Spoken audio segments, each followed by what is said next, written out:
It's that time again when darkness falls and the creatures of the night come out to celebrate. That's right, boys and ghouls. It's Halloween. And what better way to transform yourself than by hiding your hideous face with a new one? Introducing Creepo, the caretaker of Carpathian Manor. These monstrous works of art are meticulously crafted for the die-hard head collector. And the Wolfpire, the twice-cursed creature of torment. Featuring hand-painted eyes and lifelike flesh, all made to Hollywood perfection. And don't forget, brought to you by Gorgazma.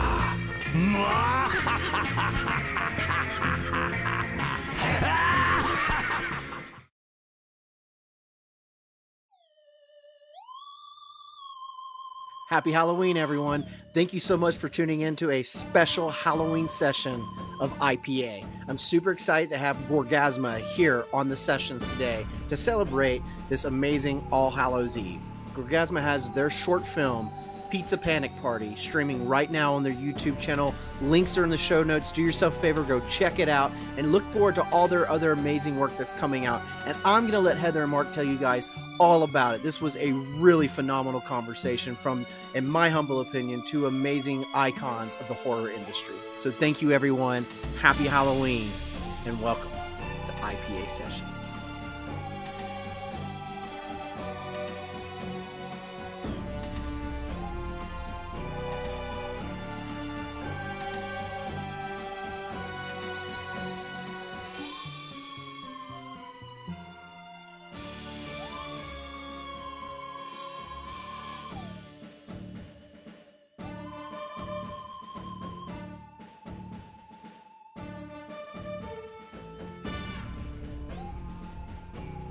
Welcome to IPA Sessions, a podcast for independent artists. As always, I'm your host, Kay Jacob, and this is a place where we like to try and provide inspirations for practical application and entertainment. Today, I'm very, very excited because Halloween is coming up. It's right around the corner, and I have, in my humble opinion, as a big horror nerd, horror icons. I have special effects artists and the creators of Gorgazma. This is Heather Magis and Mark Villalobos. They have come on today to talk about basically Gorgazma and how awesome it is, what their intent is behind everything. And of course, they have a short film out right now on their YouTube channel, which you can watch, called Pizza Panic Party. And I'm a little giddy and forgetful in my words, but they'll forgive me. Thank you guys for coming on today. So Heather, Mark, say hi. Hi. Hi, guys. How's it going? It's going. Thank you guys so much for coming on and doing this. I really love that you agreed to do a Halloween special for me. I felt it was appropriate, especially with you guys and the content that you make. But please tell the audience a little bit about yourself. Who are you and what do you do? So we are kind of a dark art collective. We're called Gorgazma. And basically, we were birthed out of the necessity to bring horror more towards people who want to share it, who want to be involved in it, and who want to kind of be more in the inner workings of it. And that's where we're kind of rooted right now. And what we want to do is produce content for all the streaming platforms that can entertain people in very short amounts of time. So we're trying to make the punk rock version of horror, basically. And reach the younger audience, too, that may not be aware of the awesomeness that is gore and horror. Right. And, you know, our mantra is that there's no new stories, just new audiences. I like that. That's right. So we can recreate things and make new characters and new fun things and reintroduce things that, you know, everybody needs their own. You know, we had Jason, Freddy, and Michael Myers, and, you know, my dad had Dracula, Frankenstein, and Wolfman, and, you know, these guys have Terrifier and, you know, whatever else is out there. So, like, you know, we're hoping that we can provide some stuff that's going to, you know, intrigue the younger audiences. Yeah. be the next standard, I think is a good way of putting it. I think so. I think we're right with the curve of what's going on in the world. We're very aware of how to entertain people in a short amount of time and get people more involved. Because I feel like there was always kind of a lack. Like, you knew about John Carpenter, but you never could really go meet him or talk to him or be in direct contact with him. And he inspired a lot of people, but it would have been nice to have been able to like just look him up and say hi. And so we're Right. hoping that we get kind of a community going where we can actually have more people give us their thoughts on certain types of horror and be more in touch with all the different vibes. I dig that. I like that a lot. Heather, what is your contribution to all this as well? Is it the same thing, or do you do a little something different? Yeah, well, I mean, have been in the film industry for a little over 25 years, and Mark and I would work together on and off, and we've known each other for a really long time. And we had just finished a job at this one point, and we wanted to create some stuff on our own. And in all honesty, we started Gorgazma, but it was a joke online magazine, but we didn't put it out. We thought it was funny. We created these articles and movies. We looked at it as like, we had Fangoria, but in this alternate reality, there was Gorgazma. I like So we that. created a Yeah. few fake And we, films and did these interviews, and that's how it started, and then grew into what it is now. And then we're like, well, we're going to actually make shorts, and we're going to make stuff that we want to see and that we think other people are going to dig too. yeah, because we knew we couldn't really with the budgets that we have because we're bootstrapping it. We were like, well, we can't really go and make like a ton of movies and hope they do well, but we could dominate shorts. We can live in that world, and we could give somebody something that'll feel like they saw a movie. Like when you watch a trailer, you almost feel like you saw the whole movie. But if we give a little more story, you will feel like you saw the movie.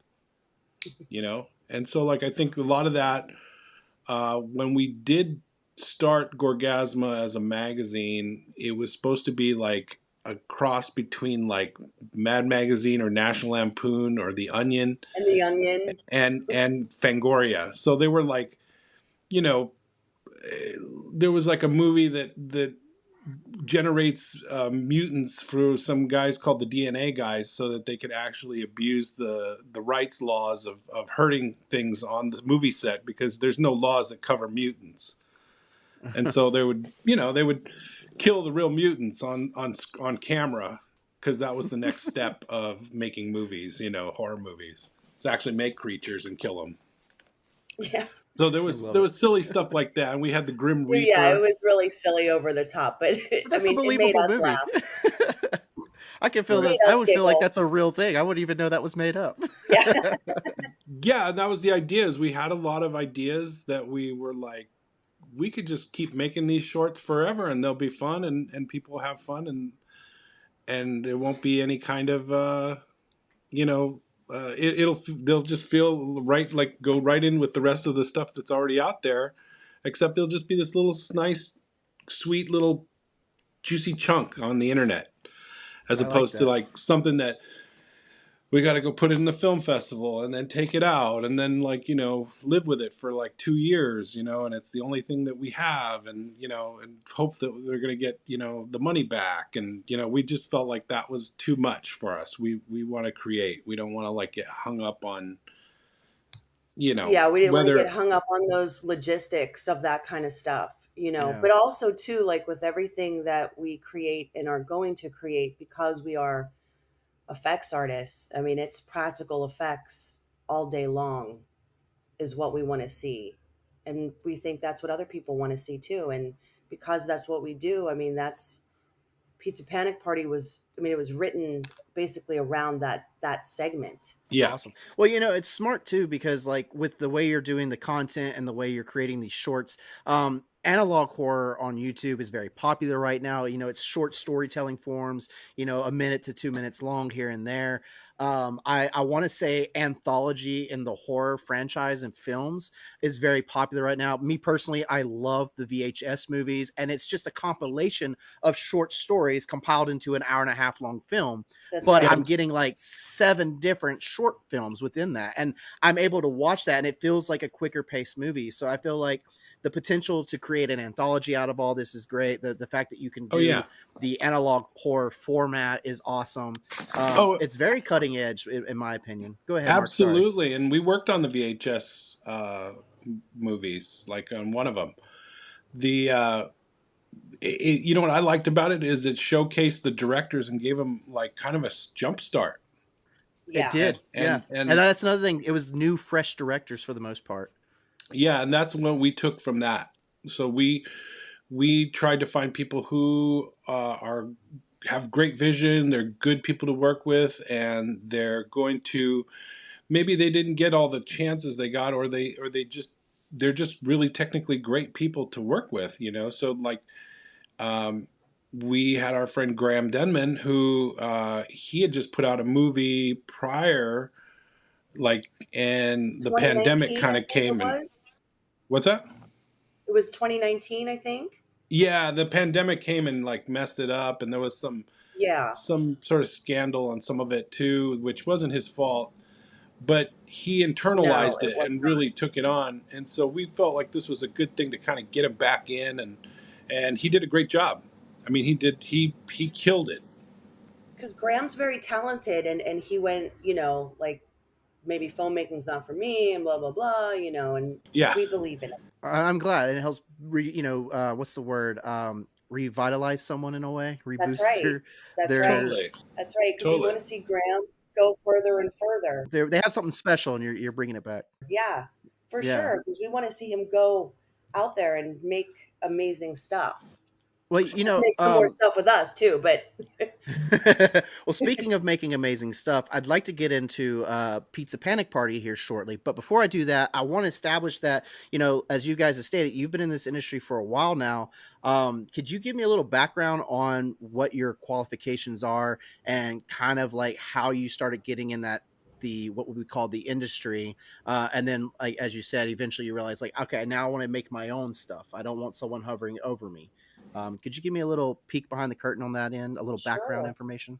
Do you want me to go first, Heather? go ahead. Yeah, so like I worked with these guys called the Kyoto Brothers, and they are like the epitome of what I thought Hollywood was. Like you came out here with ideas What I and you want got to, Hollywood to be. yes, you made crazy stuff and you got to do it the way you want to, and they were just a creative hub, and I got to work for them, and they were my first job.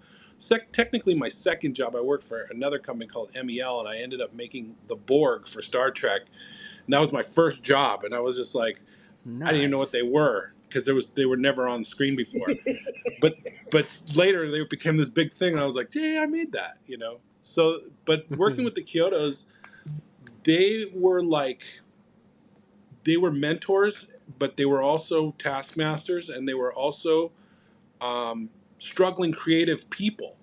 They really wanted to kind of claw their way into Hollywood and show them what they were capable of, and that's the thing. They were always they didn't see themselves as effects artists. They saw themselves as a production entity, and they taught me. So you don't want to make everybody else's creatures. You want to make your own creatures. You want to give the feeling of what you have inside your head. You don't want to just make everybody else's crazy random ideas. Right. And that was always seated in the back of my head. And I always realized they gave me the idea that you could just do more. You don't have to just do effects. You could just do more. Yeah. And midway through my career, I produced this thing called Monster Smasher, and I got to go through the whole rigmarole of designing the characters and figuring it out, and working with all my friends who were the best people in Hollywood. They were designing the bat suit and Judge Dredd, and they would throw me favors and design our suit and our creatures, and it was And it's badass too. That's awesome. it is badass, and it was before Hellboy. It was a superhero that went out and fought monsters, and but that's the thing. You're ahead of the curve or behind the curve, you're still fucked. You got to be with the curve. If it had come out with Right. Hellboy, it would have been way better. you know, Yeah. but it did really like poorly. I didn't even I lost the property. We signed a bad deal. They ended up taking it to Canada. Adrian Moreau, who's an amazing effects artist, he did the effects. And then that taught me, like, you can have something taken from you, something you care about. And we put years of time into it. So working in the industry again, you go through a bit of a depression, and then you start figuring out that you want to start creating again, and you want to team up with all your friends again and make stuff. And that's the idea, is you want to hopefully get that magic crew together that everybody's on the right wavelength and they all just make something incredible and they all contribute in a great way.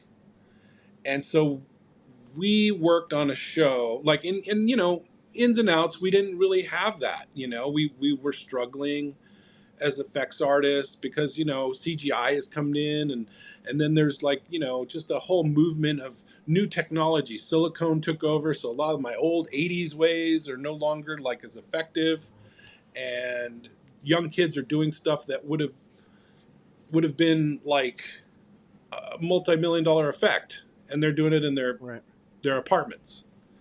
And so we were learning, okay, well, it's more about the characters that you're building, not just How good the effect is. how good the effect is.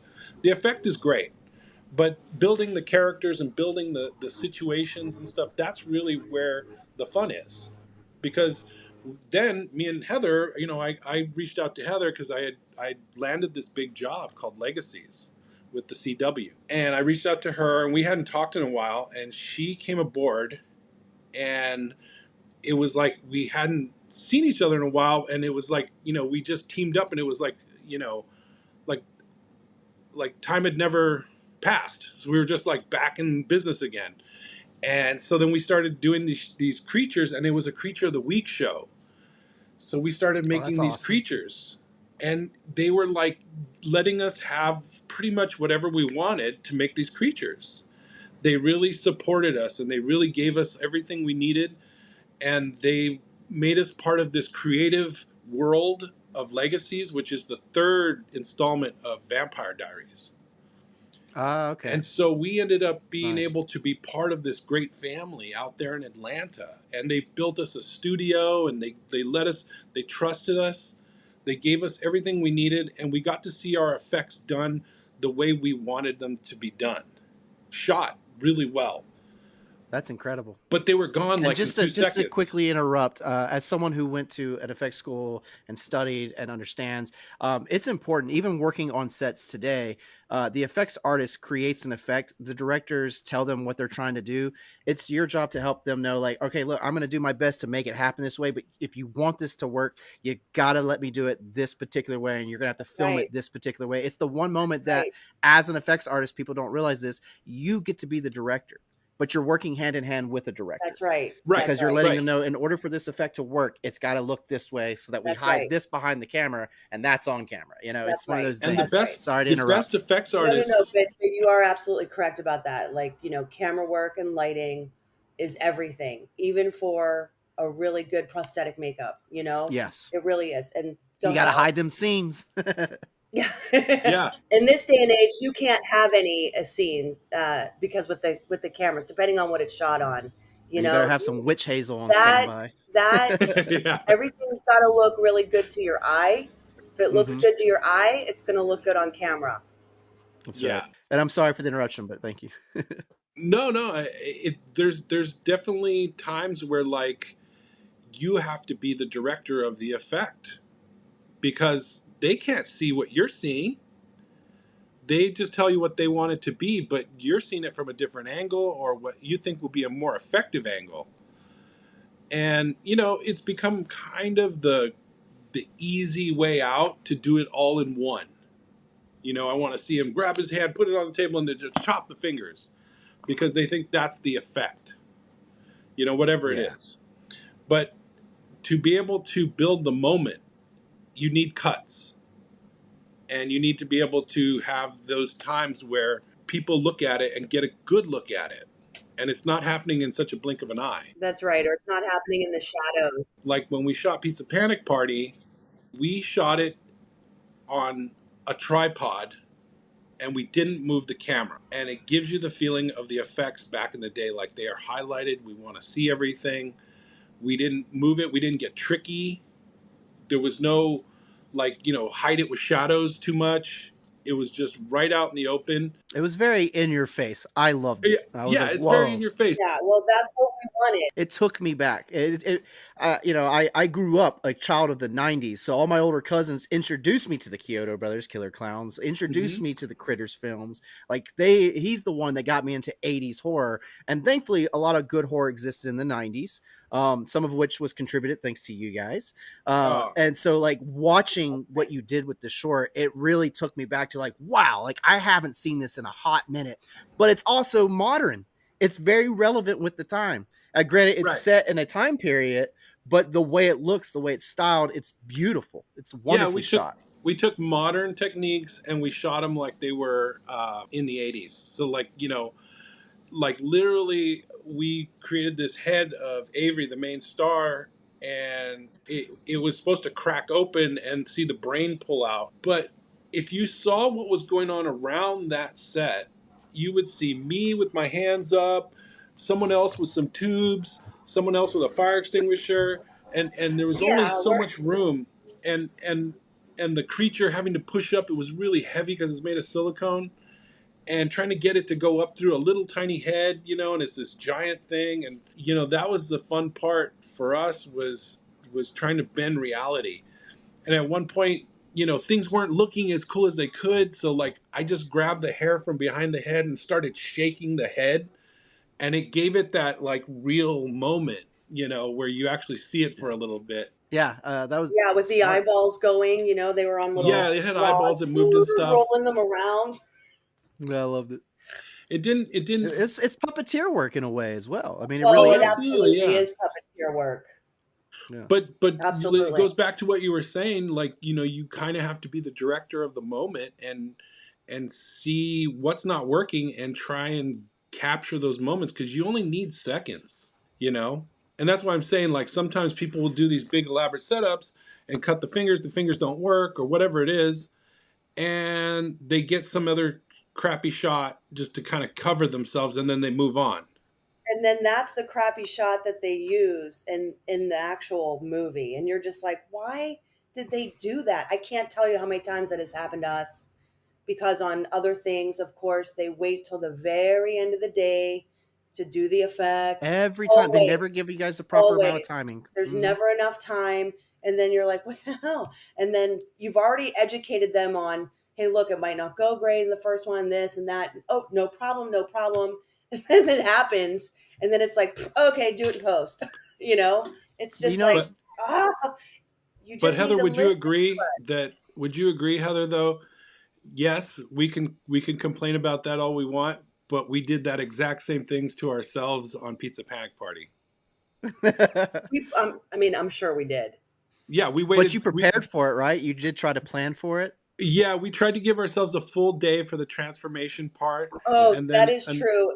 It went Yeah. down to like, an hour and a half to like just do that whole head opening going up.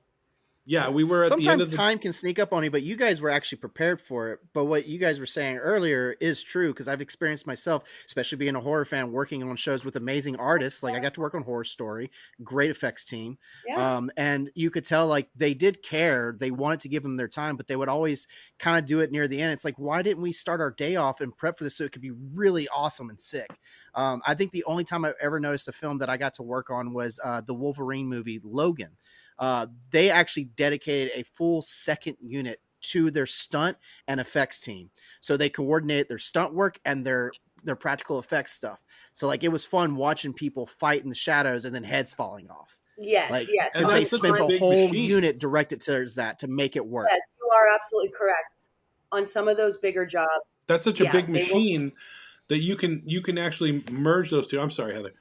that you can actually Okay. merge the main shot with the second unit shot pretty seamlessly because they have time to consider things.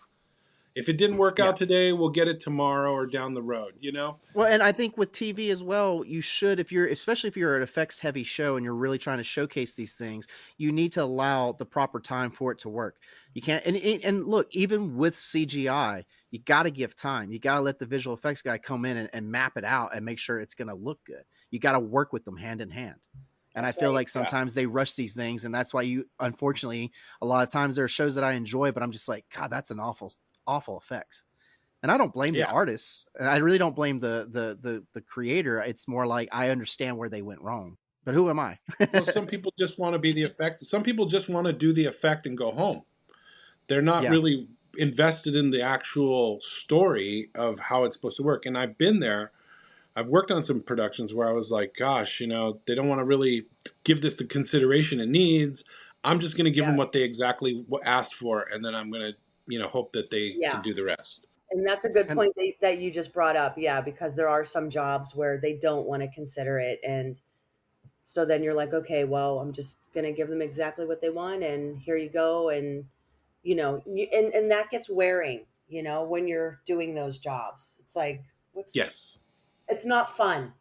right. It's not fun. It's not creative. Fair enough.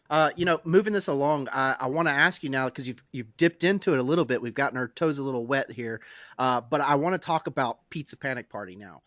Can you take me through the process, what it was like for you guys, putting it all together from beginning to end, and where it's at now? So, we were basically, when we wrapped Legacies, me and Heather were noticing there was this really strange artwork that was popping up on the internet. So we started figuring out what it was, and it was what we thought was a program called Midjourney. Yeah, that was during Legacies because we saw we saw like two accounts that were like, wow, what is this?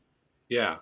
And then And we looked into it, and then we went into their beta program. You had to sign up and say who you were and blah blah blah and blah, blah, blah. And then you got an email saying, okay, come be a part of this. yeah, and so we were part of AI at the early stages. And when Of we Midjourney. realized, yeah, through Midjourney, and when we realized that this was not a program, but it was actually something that could spit out artwork, and even though it was kind of rudimentary and artistic and whatever, it could spit out 3 of them or 4 of them in 60 seconds. We were like, it's only going to be a matter of time before you're telling this thing what kind of movie you want to make, and it's making it. So it jumped us into high gear, and we said, you know what, we're going to get ahead of this. We're going to run at it. We're not going to run away from it. And we started just deep diving and getting better and better at it. And that's how we made our Gorgazma magazine. But one of the images that came up when we were playing with different movie ideas, there was this image of these girls that have this shock look on their face, like they're about ready to be killed, and they have pizza and blood all over them. One of them is holding a slice and the mouth's open, and like her mouth's like kind of turning into pizza too, and like the horrifying faces on their faces was like, And they were all in the 80s. They were all wearing 80s outfits. And so we started laughing so hard. We're like, this is like some sort of pizza panic party, and honestly, that's how it started. I Yeah, mean, and so it's funny. it was just based off of an image that gave us an idea, and we started thinking Yeah. of AI not so much as a work replacer, but a workflow enhancer. So we were like getting Dig it. ideas and then shooting them down and then coming up with better ideas. And so, Brainstorming. yeah, we were brainstorming. That was always in the back of our mind, right? It was always in the back of our mind. And then we'd throw little ideas out, and we were trying to build, at this time, we're trying to build a roster of things that we want to shoot. And in my head, I thought about it, and I remember telling Heather about it. I said, hey, I got this idea of how this could go down. And then we talked about it, and then we modified it. And it was like girls, pizza, a slumber party in the 80s, one room, a creature.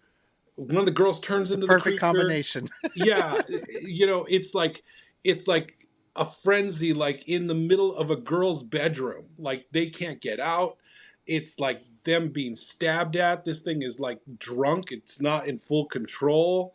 It wants to kill them, but it's their friend. They don't know what to do. They're trying to get out of it, and whatever they got to do.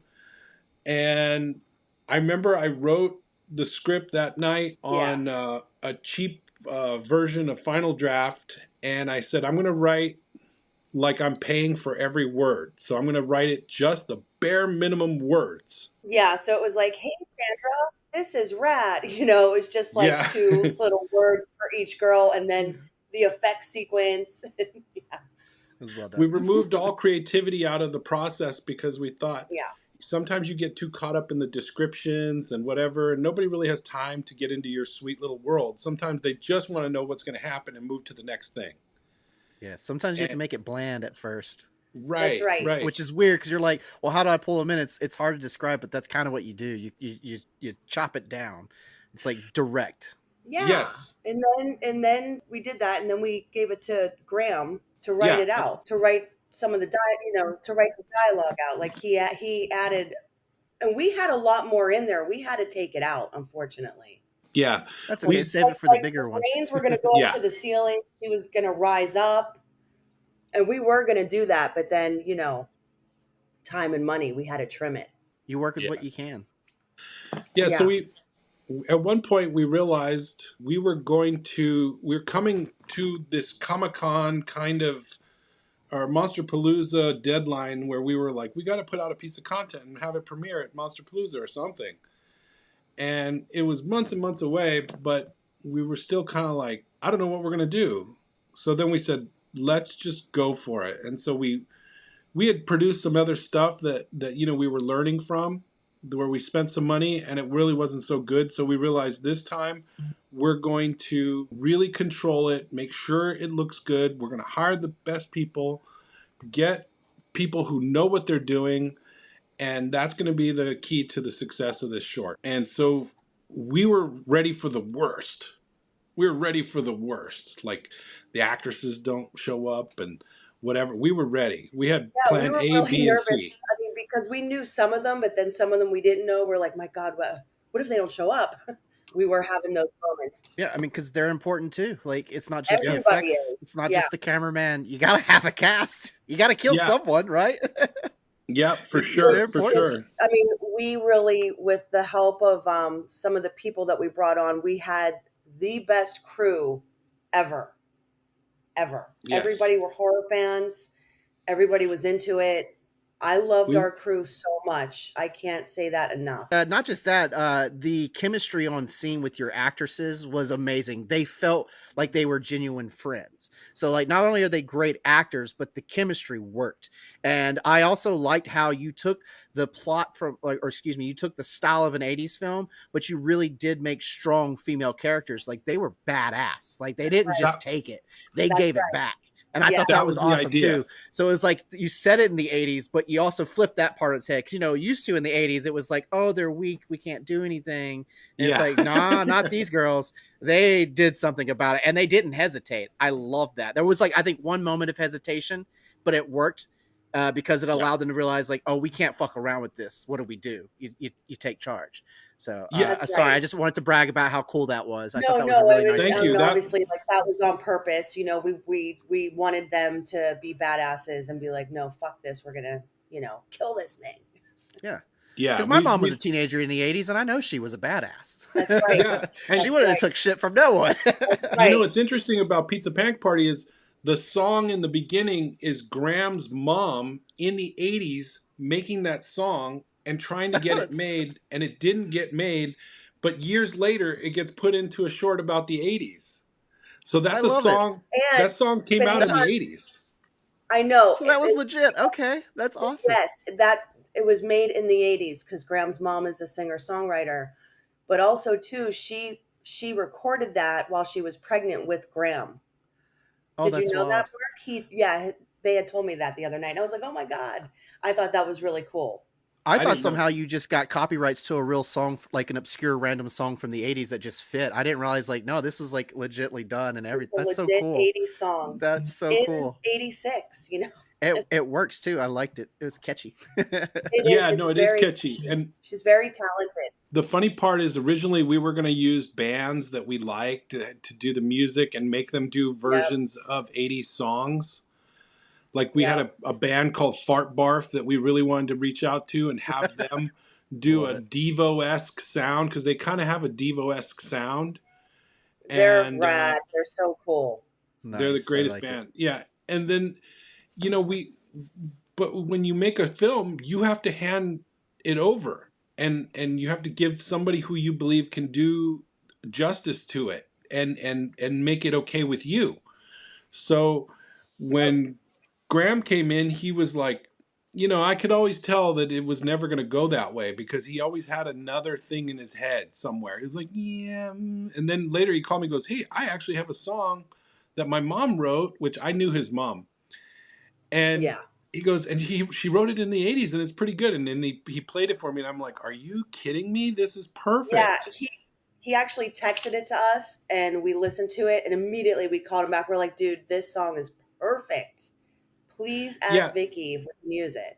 And of Yeah. Kind course, of love that. Vicky D was all Just about like it. how fortuitous of that. Like that's awesome. And I always thought there would be like happy music playing in the back while these girls are trying to survive. You know what I mean?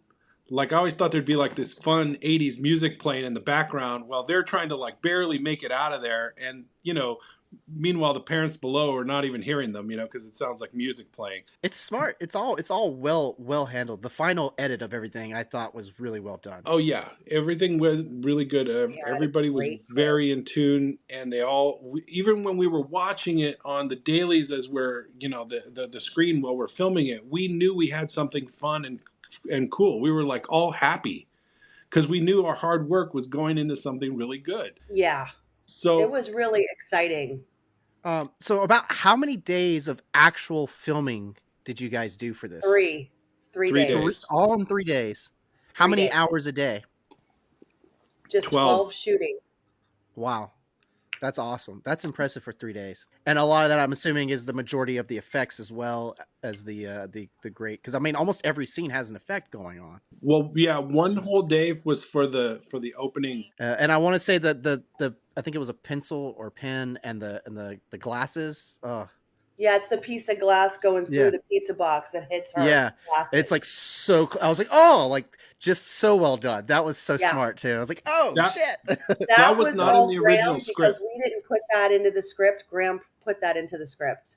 I love it. Yeah. Yeah. Nice. He knows what Yep. he's doing.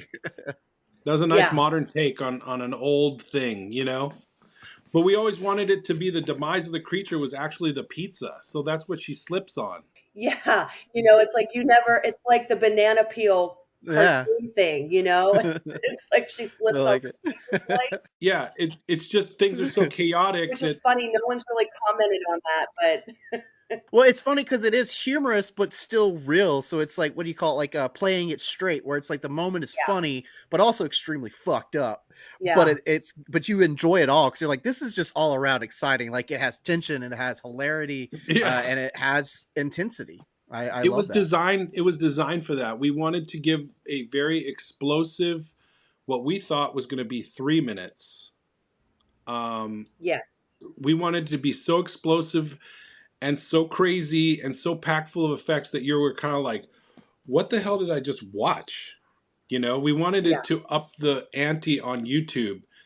We wanted people to go, now I have to fucking do something like this, because this is out, it can't just get away with a guy. Put with my a- ass into gear. Yeah. It's, Good. yeah. And it would, and that's the thing is like, we want to elevate the medium on YouTube so that the work starts going in that direction, like things are going to Yeah. start, the people see that, it can be profitable to pump out something that is a little more expensive, but then you get the praise and all the other stuff that comes with it, just like a movie, but it's on a different type of scale because it's not, doing it on YouTube allowed us, and making it a sacrificial lamb is what we call Pizza Panic Party, because we didn't go the festival route. We said we want everybody to see it and we want everybody to share it. So we said, let's put it out on YouTube immediately. and then we're going to make it go worldwide. And it did. It went. We were getting comments from Russia, comments from Peru, It comments actually from went viral in Japan on X. Nice. Well, because I'm a big fan of body horror, and the best body horror comes from Japan. Yeah, They know yeah, what they're doing over there. yeah, They and have it's some been. great body horror. I know, and it'll be in a film fest over there next year.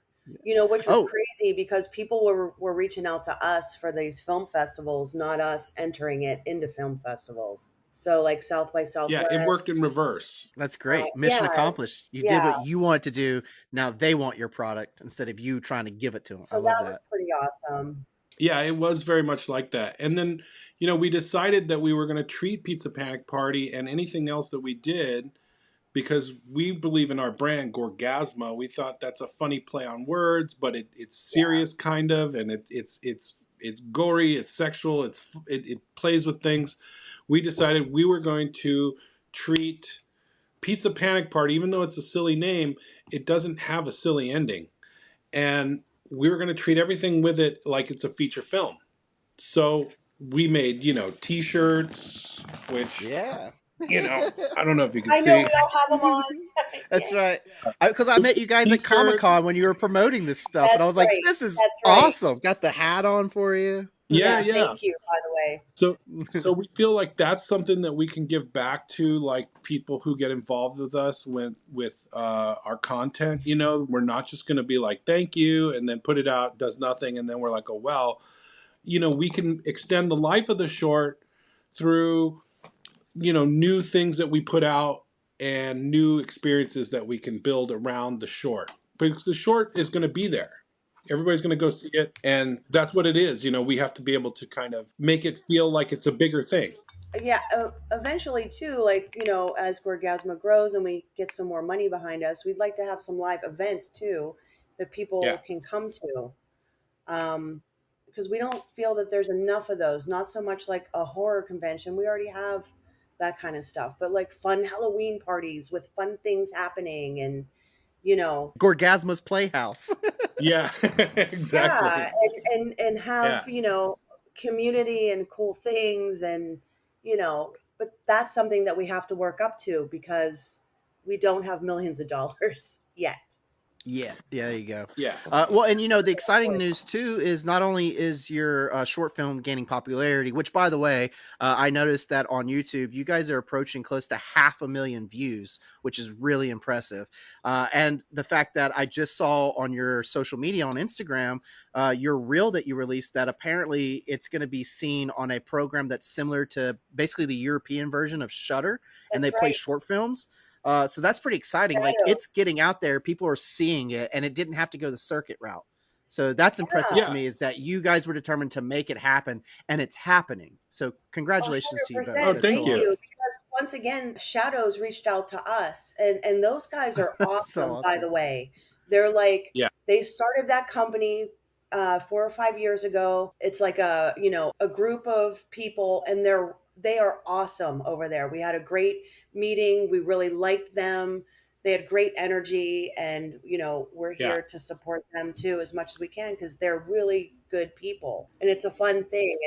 And their Shadows has grown a lot. Like I think because it hits a bunch of European countries. It's not just France and Spain.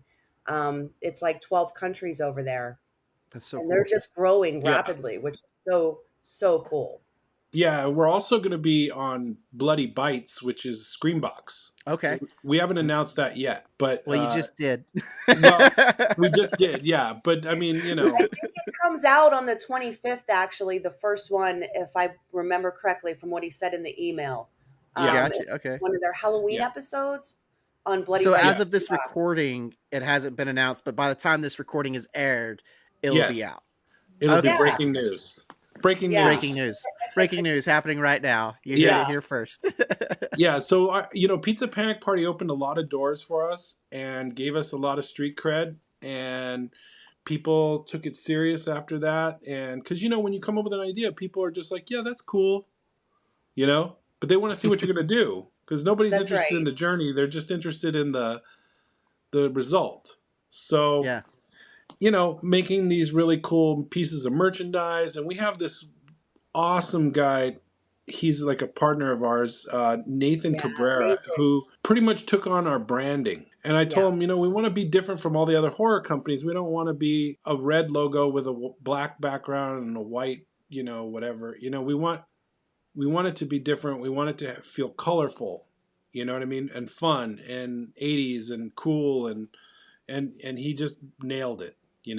It still feels modern, but it's got That's a why I real like great. my hat. It looks like a buzz saw the way it's designed, and it has like a chrome Yeah, steel Yeah, look with blood dripping off the tips, but it's not blood. It just looks like it's trippy, man. I love it. It looks like a and that is buzz it's what it's saw. he is. It's a buzzsaw. and it's 80s trucker chrome too. It's not Yeah, it's it's not like perfect. good chrome. It's like the cheap It's 80s. 80s chrome. Yeah, 80s chrome. Yeah, so it's like you almost see the mountain in the background. But yeah, Yeah, totally. it's really it's fun what we're doing, because we're basically paving the way. We've done tons of business models for this company, and there's no company doing exactly what we're doing. There's no comps, so we can't really see anybody who's succeeding doing Or this. like what we want to do. There's people who have streaming services, and there's people that have shorts, and there's people that have, but there's nobody quite treating it the way we're treating it and being able to produce it the way we can produce it. So we're really excited about the future of Gorgazma, because we know we can take it past points where people are going to be a little hesitant to. And that's about, where our brains are at, is we think we can be probably a number one company at some point. We're hoping in the next 3 years we'll be like one of the number one companies doing horror. And bring a little life back to the business. I love it, man. And bring Exactly. life back to horror in general. As a fan of horror, having met you guys at Comic-Con, which is where I came across Pizza Panic Party and Gorgazma, having become a fan of yours, and then realizing who you actually are and realizing I've always been a fan. Oh, thank you. I'm excited for this because I find it refreshing that, like, yes, I'm excited to see something new done with the genre and a way to have content get out there to help bring in more people and to satiate us gorehounds. I'm excited for all Yeah. the Right. opportunities and possibilities. So, Yeah. and I, You I know, really appreciate you. Sorry, go ahead. no, I was just saying, it's funny because gore was not really considered something in the effects world to be proud of. Definitely not. It was kind of low hanging fruit, like, oh, he Absolutely. likes gore a lot. We'll make Ew, him he's one scrub the of those molds. people. Mm-hmm. And that's very true, because even when I got into the business, if you were going off and you got to do the gore effect on it, it was like no big deal. It was like Mark said, it's low hanging fruit, but it's different these Yeah, days. but you know Yeah. what? Gore can be tastefully done. That's right. Like Pizza Panic Party, it's gore, yeah, but it's not just a brain coming out of a head. It's a monster of some sort. Yeah. It's a monstrosity. So it's like, it's body horror. It's done what I consider done tastefully as you can be with gore. It's not just some like, oh, a head came off. It's like, it's a little bit more than that. And it's pretty intense. I like it. Oh, great. Yeah, Thank no, you. and we plan on producing a lot more content that has that kind of vibe to it. We want to bring fun back to it. It's become Yeah. very depressing, some of the horror companies. It's, and like you said, the girls got to fight back. They got to kick the thing's ass.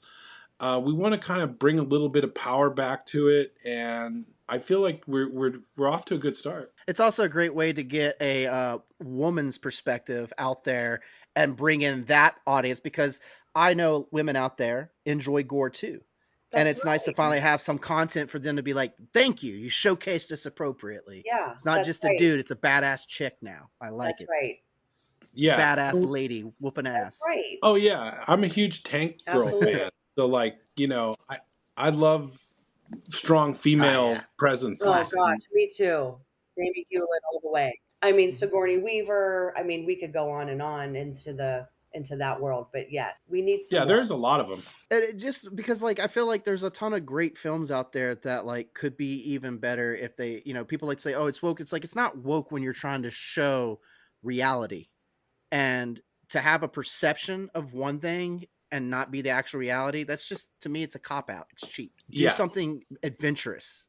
Be adventurous. And I feel like what you guys have done is extremely adventurous on all points, not just with, getting the female audience to come into this, getting your gore audience to come into this. You're finding ways to reach fans of outside of horror genre. You might find yourself people coming across, especially around Halloween time, being like, I need something spooky. And it's like, ooh, this is really gross and creepy, but at the same time, extremely fun and upbeat and silly. It Yes. all works. It's so many ways. I dig that. And it could just be my biased opinion. Who knows? But that's how I feel watching it. We totally feel that same way. But we're excited because we feel like now it's a creators market. It's the people who have a camera and like, I couldn't have done this in the 90s. There were gatekeepers. You had to have someone tell you could do it. No, we couldn't have. And now nobody can tell you can greenlight yourself. That's right. And so you have to at this point. You have to. You have to, or you ain't shit. Yeah, no, I mean, the film industry is definitely changing as we speak. It's in massive flux right now and has been. But it's most definitely, I believe, more independent things are going to become bigger. And people are going to want to get behind it. A lot more independent companies.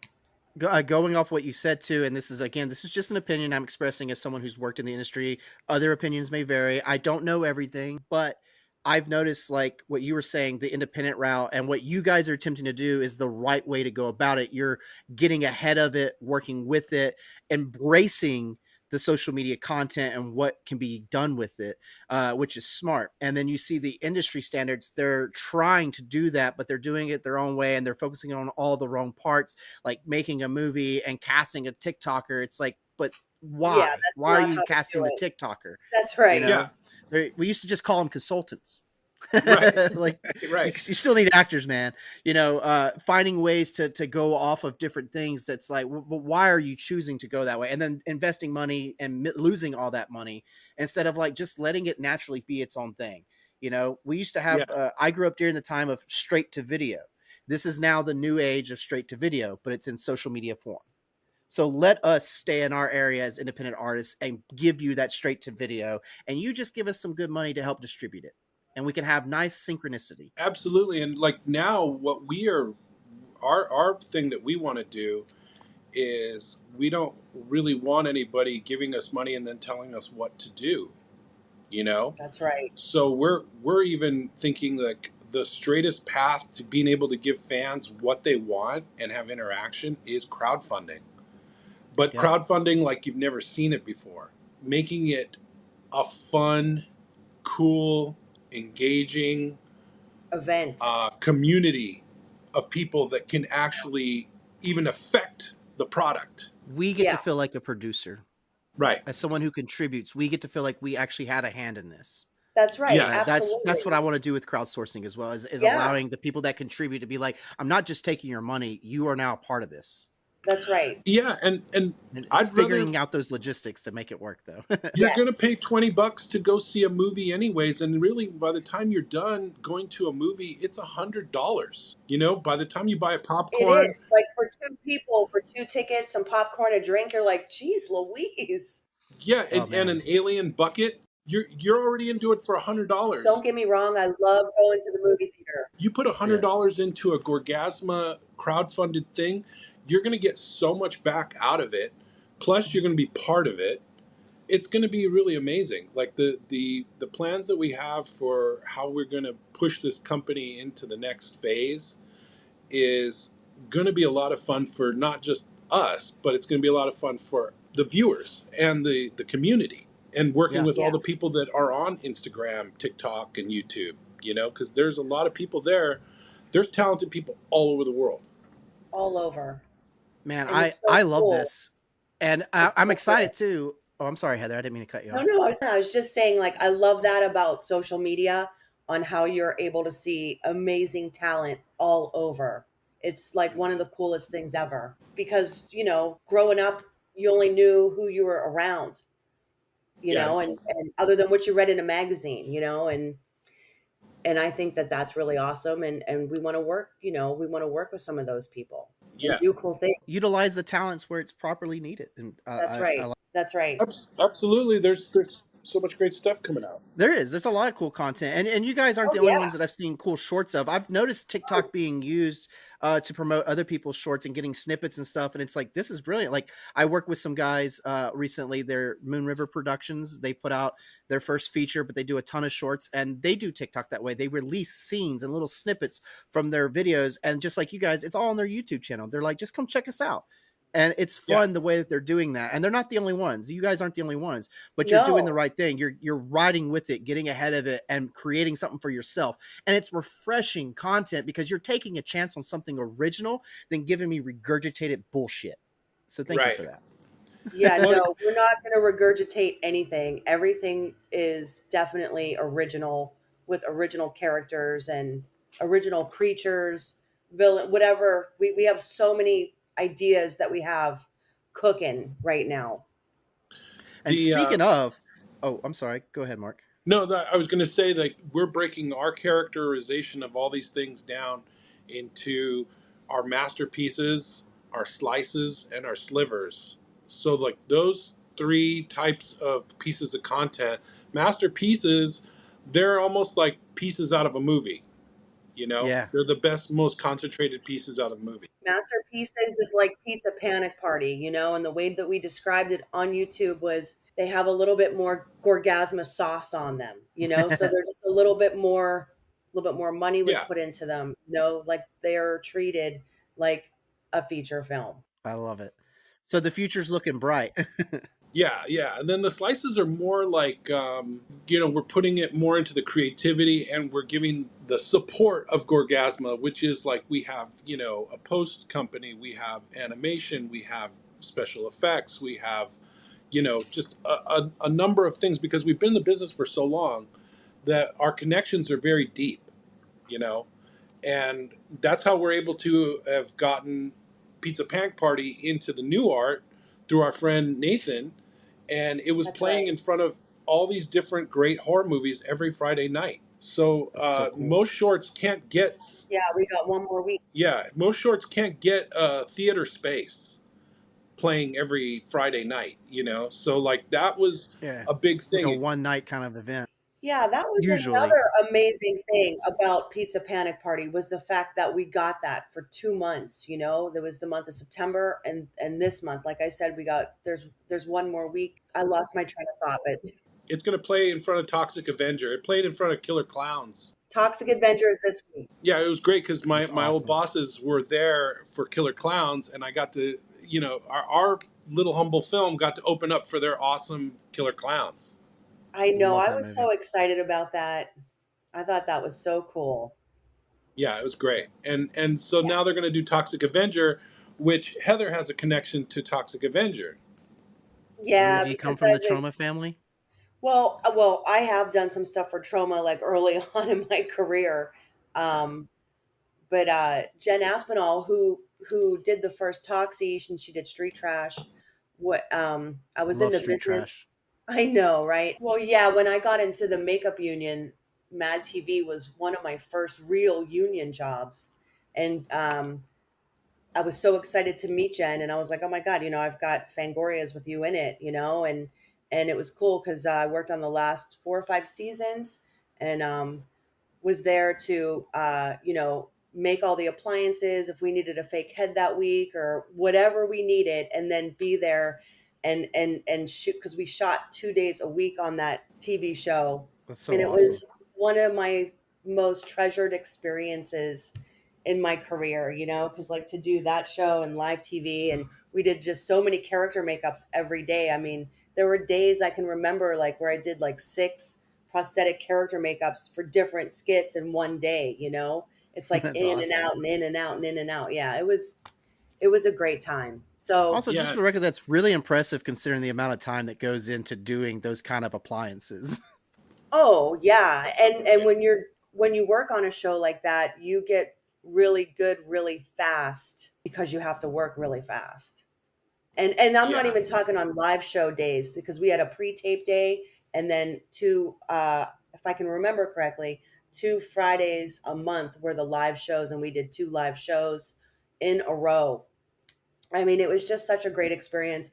I actually thought like, oh, this is like how every union job's going to be. But then when that went off the air, and time to move on, you know, it wasn't And like it's that. But I've had other awesome experiences too. And I've been very lucky, traveled all around the world and worked on, some of the biggest movies and worked with some of the best people and, been doing it for a long time. And I'm just wrapping it back up to now here we are with Gorgazma because, Mark and I want to create and do this No, I and appreciate do it. this No, be this is bigger. great. Love your background too. Thank you.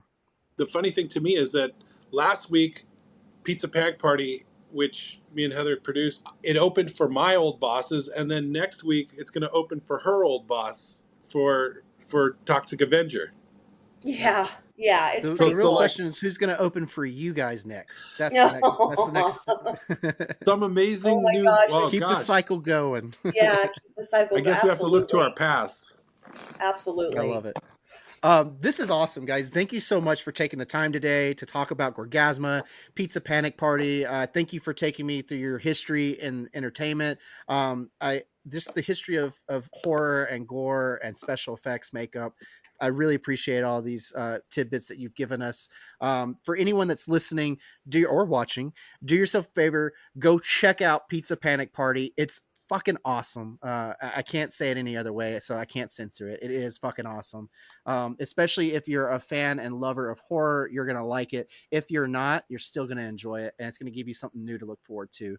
I want to get into some fun questions for you guys now. Okay. Yeah, let's do it. All right. My first question is, and you guys might have a different response, or maybe you agree, but I want to know what was the biggest challenge that you had to overcome, and it may even be something that you're still working on when it comes to Gorgasma in general, like with any future projects, with the current project, or just with this company that you're putting together. What has been a big challenge for you? Well, let's be honest. That's what we're here for. Right now, we're bootstrapping, so it's Yeah. This financial. is the challenge. Right This is now, our turbo round right now. yeah, it's financials. It's money. Yeah. But not only that though, I'd have to say, if you think about, Heather, I think you'll agree, getting to this point was really a super trial by fire for us because we would listen to other people and then we would be very disappointed in what we saw because we were kind of like, well, we thought this person had it, and we would like just kind of give up our producing chores, I guess, to other people. Because we were trusting certain people that we shouldn't have trusted. And what Mark's talking about is in the very beginning, before Pizza Panic Party, we were filming some stuff with some other characters, and unfortunately, it just wasn't usable. And that's a lot of money that was wasted. Yeah, and it taught us, we have to be true to ourselves, you know. Yes, definitely, you need to be true to yourself, no matter what. Got 'Cause there's a difference between collaborating and then just, when certain people are like, "No, I got it. It's gonna be good. Trust me," and and you're like, "Okay." And then it's like, "Well, Right. And fuck, so this isn't what we wanted and we can't use it." So there's a difference. You just have to know that difference. we want to make sure we can maintain a control, but we also want to make sure that we're collaborating because that's the whole part of being in a crew with movie people. Absolutely. Is we want to Collaboration. collaborate with everybody. We want everybody's ideas Right. and opinions because That's that's what right. makes the stew taste good. Great. Yeah, while sticking to what our vision is, basically.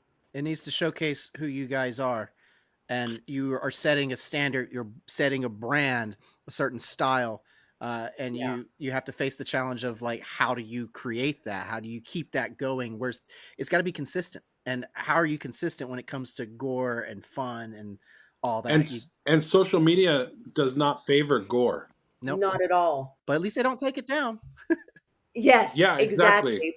Just don't take it down. As Yeah, long and as people are still willing to hit the unblur mark. it's very hard for us to make make the content we want to make and have it on accessible for all the things that people are used to when those channels don't appreciate the kind of entertainment we're doing. They'll let you post a million, girls in bikinis and stuff, and people falling and hurting themselves terribly. Oh my gosh, yeah. But our entertainment that we provide, which is actually entertainment, we're not trying to like make snuff films. Yeah, we're just entertaining and it's art, you know? Yeah, and they'll put a blur on us and an 18 and over, and they take us right out of the algorithm too.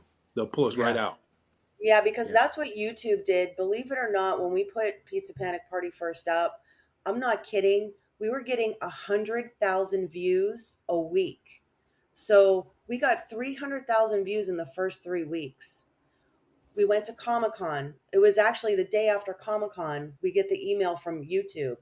And you could tell, oh, because they accepted us into the studio, they accepted us into everything else. Boom, boom, boom, boom, boom. And then we get the email saying, we've noticed at, minute mark here, second mark here, we have to put the restriction on. And then, oh, by the way, we're pulling it out of the algorithm too. So it's like, thanks, YouTube. That was Yeah. a big bummer. And that was like, which to me, I didn't even think Pizza Panic Party was like that crazy gory. So I'm thinking like the next stuff that we do, like, well, shit, like, what are they going to do? That's the hard part, I think, with these free platforms with And our we're stuff. testing it out. Like we're seeing what, because we've worked in TV, we know what TV can accept and what, so the next Yeah. one will probably use more like green blood and goo and stuff and make it I really love a good So green slime movie as well, by the yeah. way. Who doesn't? That's because that's fun. That you can market to kids. It's slime. totally. We'll With all see if those crazy slimes that they they have. cause any attention to that. I love But it. yeah, I think those are the hardest things: social media and being true to yourself to keep doing what you're doing. Because if you don't, someone else is going to do it, and you're going to be telling the story of how you had it first. I think also too what can be hard to do in the beginning as you're trying to get all this off the ground and have it be really popular is there's so many aspects to Gorgazma. It's this running the social media, planning and doing what we're going to have come down the line. Oh, and then okay, now we got to stop because we got a convention that we have to go to. Basically, what I'm trying to say is, we wear many hats and sometimes that can get a little overwhelming and you have to stop for a second and take baby steps with things because if you look at it as the big picture, you'll just go insane. Well, and it's two of you, and this is like a production crew. You got many departments, many hats, and if you're all wearing those hats, you got to figure out a way to wear them at the Yeah. appropriate times, I guess, appropriate moments. Yeah, and we have a group of people that are our crew, our family, we call them, basically, that are helping us with everything. We have this guy Tristan who's doing an amazing job on our social media. Austin, who's doing a lot of producing stuff for us. We have Graham, who's constantly, submitting things into film festivals. We have our tentacles are We stretched have out. people helping us. Yeah, our tentacles are really stretched out. But it's still a lot because what we're doing, like I said, is it hasn't been done before. The comps aren't there. There's some companies that have a lot of money that can afford to put branches of people in charge of these things. But when you're doing it by yourself and trying to appear to have those things going on, it is a little different and you have to work harder. And we constantly have to remind ourselves that we're doing this to be true to ourselves and make really cool stuff. That's right. Yeah. That's right. These answers are. Oh, I'm sorry, Heather. Go ahead. No, all I wanted to say is that be true to ourselves and create things that we want to create that we think other people are going to dig too, because we want people to enjoy everything no matter what it is that we put out, if it's a t-shirt or a little slice and sliver, which those are the things that we're working on next, to put Yeah. out into the world, into the ether, the I love it. interwebs. Well, kind of going off of these answers that you're giving, because I mean, everything you're describing they are challenges that you have to deal with consistently, and it's more than one, especially with something this big, a project that you're trying to tackle. But you guys have a lot of experience. You shared with us the experience, the knowledge that you have, the amount of time that has gone into this. But there are things that we know to anticipate.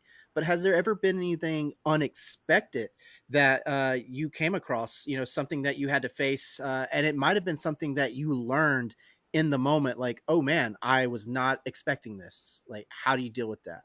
Have you ever faced anything unexpected? Sure. I'm just trying to get an actual thing That's though. a I really mean, good I know we question. have. That's a really I good question.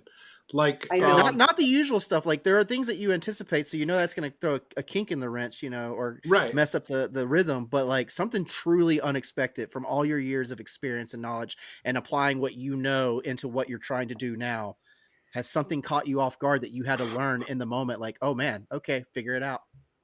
Yeah, for sure. Like, we didn't realize we were going to have to wear so many hats. Yeah, We didn't know we were going to have to learn editing. We didn't yeah, know Yeah, we were going to have to or learn, how to put up a Shopify store, I mean, all of those little things. I mean, learning about social media marketing, there's so many yes, things that we taught ourselves. How to even write a business plan oh and how for that yeah, to be awesome and really what people want to see, and we're still figuring that part out too. yeah. Like, and we know that. I mean, there's been so many things where we were just like, didn't see that coming, but okay. Like, well, I guess one of the biggest things is, we were considering, like, how are we going to be working and then find time to work on Gorgazma? But the industry changed so fast that now Gorgazma is our default job, and we have to put the kick ass on it to get it to start working faster now. Yeah, because the reality is that when, because in the last year and a half, the business been very slow. We haven't been on any full-time jobs, just little job here, little job there. And when you're on that, even that little job, your whole time is to that. And you can't spend any time. We can't spend any time on Gorgasma. So it's like me and Mark were talking like, well, geez, if we had a full-time job right now, Gorgasma would just, it would, we wouldn't be able to do anything for it. Yeah. And sometimes we'll switch off. She'll work and I'll work on it, and then I'll work and she'll Yes. work on it. And that helps. But that's teamwork, that really takes being like in sync, like the gears have to kind of collide together pretty nicely. But it is a big deal to take on something like this, and we've met other people who are like, we want to do exactly what you're doing, Yeah. and we're like, we'll just be totally transparent with you and tell you exactly all the problems, because you know what, if you have that kind of energy to put towards this, God bless you, because it is not easy. This is not an Yeah, no, I easy mean it's absolutely. career. yeah, you spend a lot of time on it. And like although like we only have like for a masterpiece, we only have Pizza Panic Party out, right? Well, that's what we're working on now. We have to put That's just the other beginning. yeah, we have to put other fun content out. Like entertaining even if it's a minute long or a minute and a half long. We have created these other characters that are built already. Yes, we have things that are in the pipeline that are awesome characters and adventures. We have this new thing that we're going to be putting out called the Halloweenies, and they're basically like our dark Henson-y type project. Okay, And nice. So it's like a whole nother part of horror. yeah, and we got the writer from Cow and Chicken, the cartoon, to write the I love that. I episodes. grew up on that cartoon. Yeah, yeah, It's I it's love that amazing. cartoon. brilliant, right? And so he wrote some of those. He wrote the episodes, and they're so funny It's and so it's fun. weird and funny and just like this other It's a I'm dark, actually at a weird, loss for funny words to show. describe it. Yeah. Hey, Yeah. look, when I was growing up, you used to have horror for kids, and it sounds like you guys are going to try and do that as well. No, this is Uh, not for It's kids. Oh no, It's not not at for all. kids. Okay. Okay, no, Oh, sorry. no, That's what I it's was picking up on in the direction. I'm like, okay, no, but Yeah, sorry. yeah, it's more no, so for the kids that are now adults, yeah, no, Yeah, it's not for it's kids. not for kids. Copy No, that. it's kind of like a South Park slash, Beavis and Butthead kind of vibe, like Gotcha. Okay. they're Okay. they're it's packaged in a very like fun way, but when you open it up, it's a shit show. And Gotcha. literally these episodes are shit shows. They're like crazy it's things just that yeah, you would. it's weird little things, and we want to put that into like minute and a half long bits, as well as this other character, the Sicker, who's a time traveling serial killer. So I that's a love it. little bit more gritty and real because we're fans So of there's all different types of horror. Obviously, we have horror, and then there's all the other genres. There's a million subgenres. Yeah. yeah, Yes, the But I love that. subgenres It's came exciting to up. hear. Like, subgenres. That's the word that yeah, I wanted to use. So we're not just all. Mark and I are big fans of like the fun type of horror, for sure. yeah. I want to be Like able to turn my brain off and have a good time. yes, Exactly. yes, yes. And Yeah. we don't want everything to be like super serious, gritty horror. There's nothing wrong with that. We love it too. That's Yeah. Because we that want to incorporate some characters that are little bits of that too. Yeah, that's been our bread and butter for a long time. So doing that is not really that hard. You just have to kind of put yourself in that mind space of being afraid and what is the worst situation possible. That's a way to make a good scary horror movie. But like you have to be able to be afraid of things to be able to make those things. And if you don't have that mindset, it's super hard. And I know a lot of people make horror movies that they like to watch sports, and they're not really like, even their mind isn't there, like putting themselves in this mental trauma of like, I'm trapped in a box underneath the dirt. their Mm-hmm. their mind is like, yeah, let's shoot this thing and make it cool, and we'll Or put like some just blood on rely the on jump wall. scares or stuff like Yeah. that. You really have to have a good And story. jump scares really don't scare anybody. That's No, why I like over the top schlock. I just want to see a coming back of schlock. We need schlock again. It's been Yeah, gone too long. Even Hollywood could use a little dosage of schlock. absolutely, yeah, absolutely. Because like if you're not going to be invested in it, then make it over the top, extremely ridiculous and fun and Yeah. silly and gory. Like have fun Mhm. with it. Turn your Yep. brain off.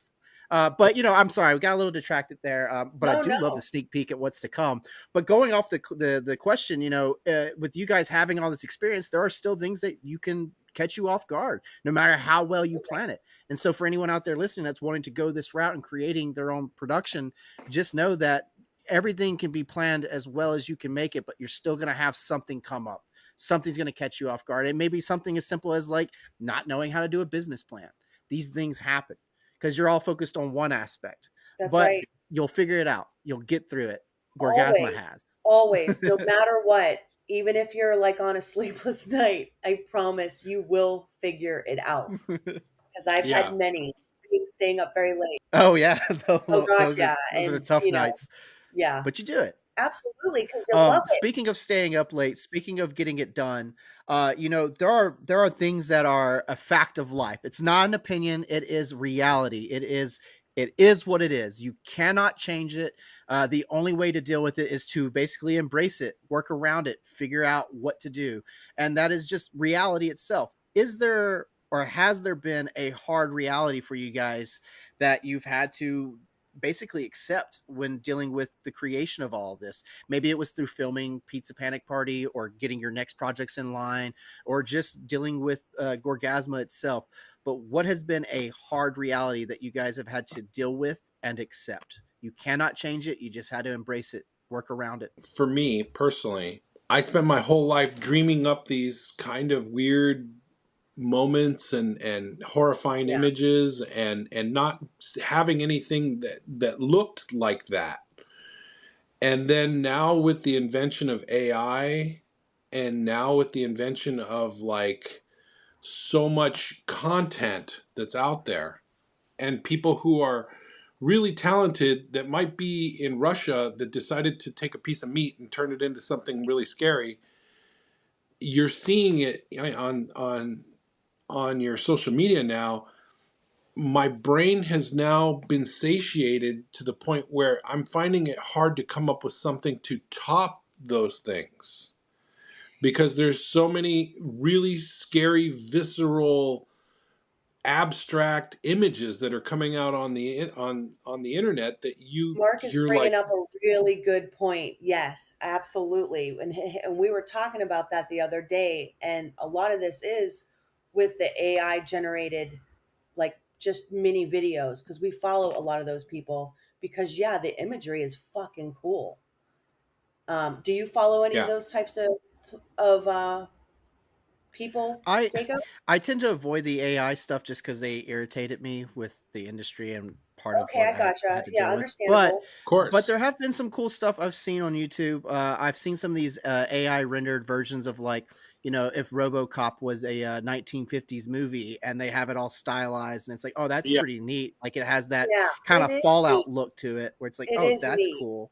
Yeah. Yeah, I do enjoy some of those when I know it's AI, intentionally done AI. I'm like, okay, I can accept that, but I don't like when people use AI and then try to take credit for it. It's like, you're not really that clever or that smart. You used AI. That Well, won't Well, work. right. we used Um, we used to laugh at each other because we'd show each other mid-journey pictures and stuff, and we go, hey, check out what I didn't do. yeah. Hey, look what I That's didn't clever. Okay, do. look what Yeah, I did do. Yeah, see, that's yeah. smart. I like Look that. what I That's didn't funny. do. Um, but back So, to those like mini images that's like nightmarish. There's like maybe two, I don't know how many, but we follow just a couple of them. Just the imagery of it is so wild and abstract and cool and scary. And then me and Mark will be like, check this out. And we'll look at that. Well, that's fucking cool. And then I'll look at it and I'll even say to Mark, like, if we like, we couldn't even recreate this if we wanted to, because it's so weird. And maybe I'm not explaining myself right, but Well, it just bends like reality, all like people's the eyes turning into textures. eggs and stuff. Yeah. And yeah. it's It's so cool. I mean, it's stuff, it's just fun, quick imagery that satiates me. And I but I know will probably I will say satiates Mark this too. about AI really It's quickly, hard. and I'd like to. This is my prediction: is that I saw AI and I thought about it, and when I first saw it, and I thought to myself, this is going to solidify any known artist as a master, and their work is going to be elevated up and become super worth money because they can actually do what they want to do. Whereas this is going to dumb down people's artistic abilities, that they could have That's right. possibly made that stuff, but instead they decided to just prompt it, and they got the satiation of it without the actual hard work. Yeah, that's my feeling. It's just like our eyes are trained to see CGI, and we kind of dismiss it because we're like, oh, more CGI. Never mind that it took an army of people to make that one little image look like an amazing thing. Yeah. We just dismiss it because it seems easy, because there's not one hand that guided the whole process. That's why what we do, creature effects and special effects and makeup and stop motion, that stuff was elevated to an art form because it was someone's vision that was brought to the screen, and you got to see what was inside their head. You don't get that with AI, and you don't get that with CGI because there's so many facets to it that you don't really appreciate it. It's too easy. So when you do see someone's make effects by shaking a rubber head and blood squirting out and not really kind of squirting out as much as you want, and like the creature is too big to fit inside the head, you appreciate it because you're kind of like seeing it work, and you're seeing you're appreciating how much work it took to make that thing. That's my thought on it. No, Yeah, I agree. That's how I feel about it too. people Um, are going to appreciate artists that create things with their hands more. Like, yeah, like we're going to go through this AI surgeons, and then, yeah, there'll be feature films made of AI. And yeah, you could sit at home and make a whole feature film.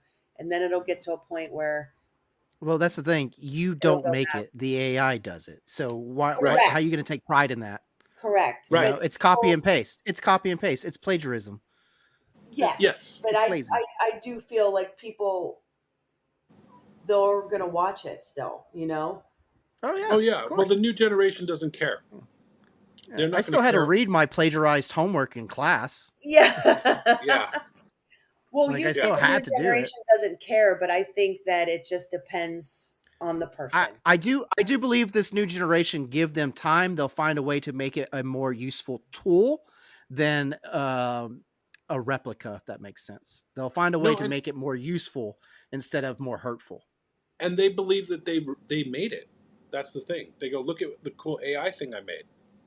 It's like You know, the they AI made it.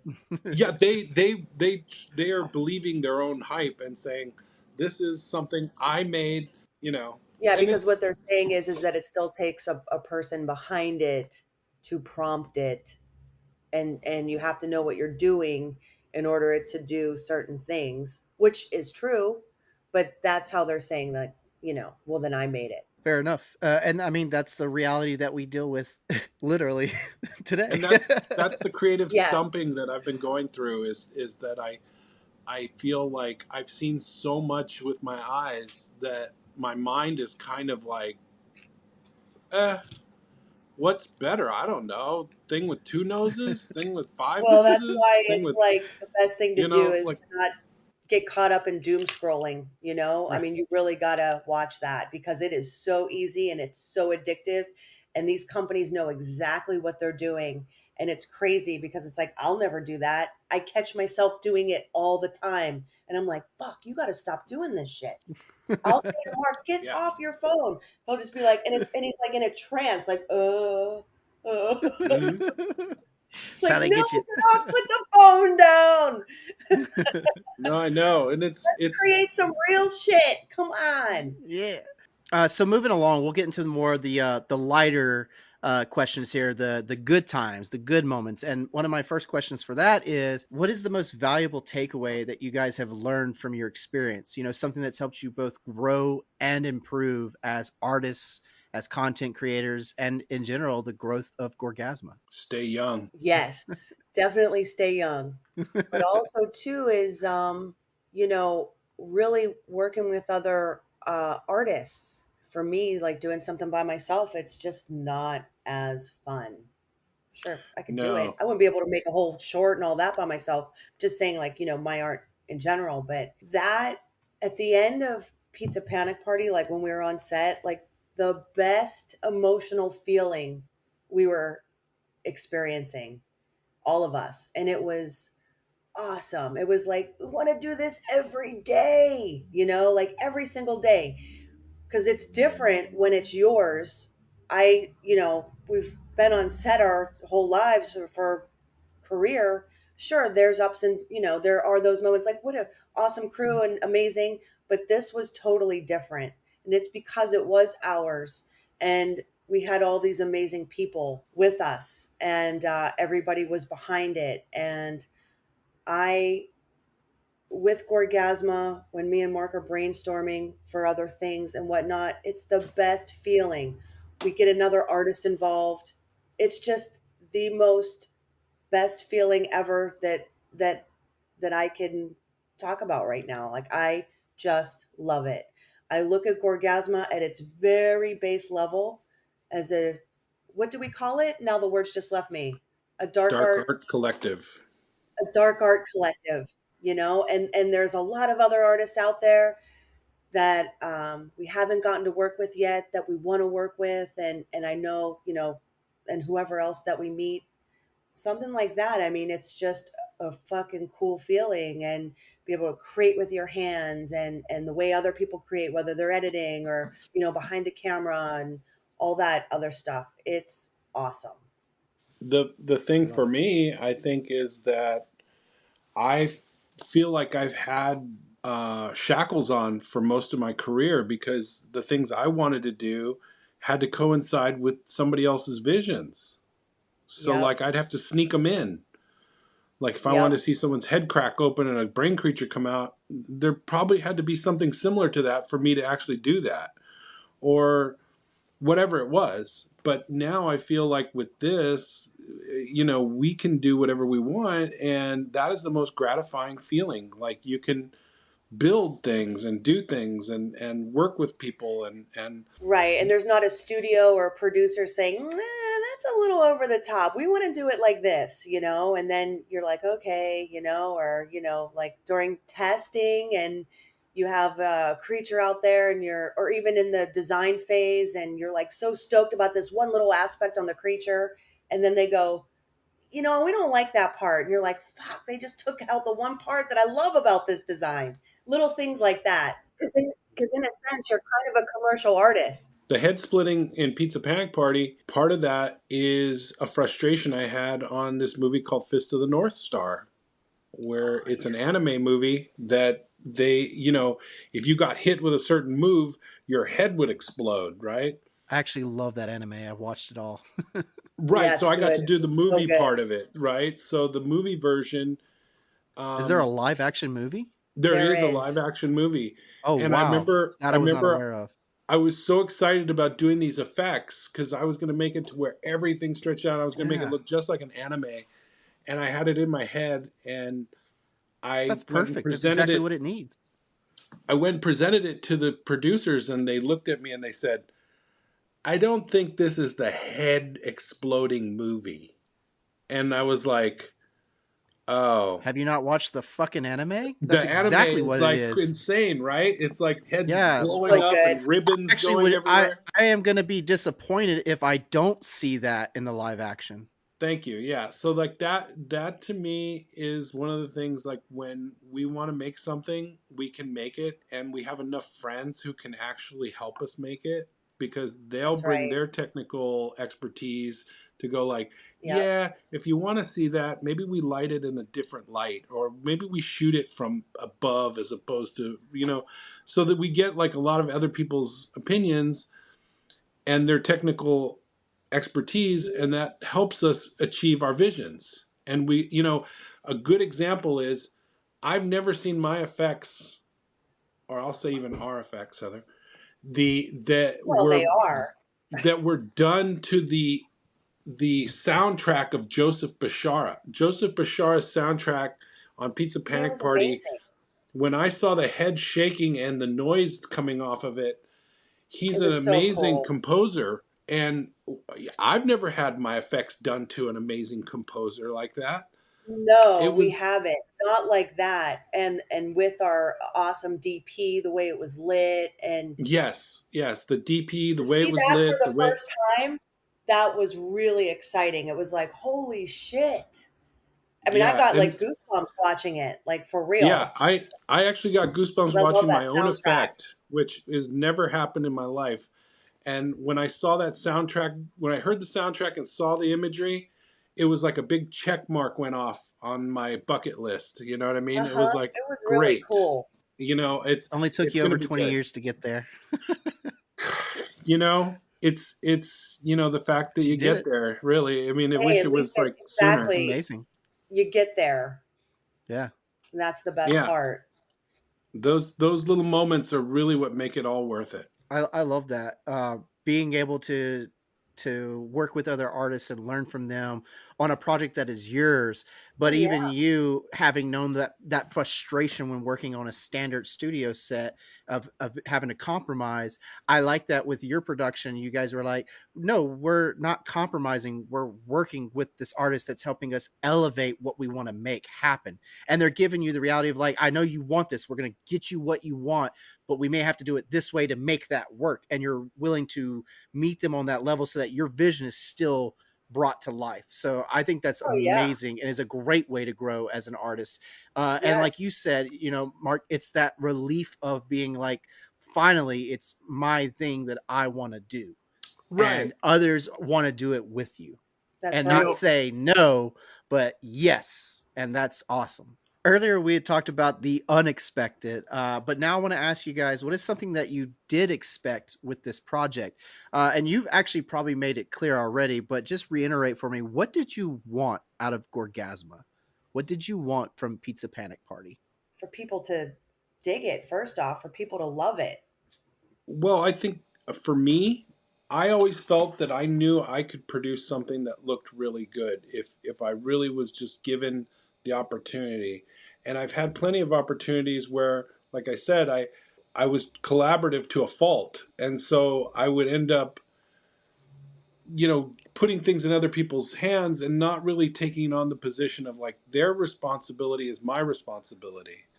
So once we got that through our heads that like at the end, when you get to go look at this footage, it's a reflection of you, not them. That's the part that made me really enjoy Pizza Panic Party, because it felt the way I wanted, it looked the way I wanted, That is true. I mean, it definitely came out to how our envision was. And you know what, Mark, I didn't even think about that until you mentioned it right now. Yes, it definitely did. With all the collaborations that we had, it came out how we wanted it to be. That's true. yeah, I and didn't it even was think about it. designed specifically to what we, to break the internet is what we wanted to do, which is get people in there, get them excited, let them enjoy it, not be put off by the low budget quality of it, and see some cool effects, and then get a little story and go, man, I actually wanted to see more, and Yeah. that was the whole point of Pizza Panic Party, to kind of, it's basically a worm that goes into your head, and hopefully you'll be on our level thinking about it and want more of it. Yeah, So, it was really cool to read all the comments oh yeah, in there was YouTube, a thousand comments about it, and they were all favorable, and that was That's Yeah. awesome. great because we loved it. We knew it was cool, but to have that reinforced with strangers from all over the world loving it, that made us feel like we could do anything at that point. Hell yeah. No, that's great. I mean, it ultimately is what you wanted is exactly what you wanted from the project. I love Yeah, Yeah. that. That's yeah. great. It And that's worked what out in we your ask favor. ourselves on every project. What do we want to gain out of this now? So And you're every Yeah, doing what something is project we the right. You're going do, goal? about it the right way. What is the goal? yeah, what is the goal? And that's That's the it. thing we That's an always we important thing always ask. to ask. Moving forward here, speaking of what is the goal, I want to know for you guys, what is your drive? What makes you do this? Oh What man. motivates you? Well, we're creators, and the act of creating things is what satiates me.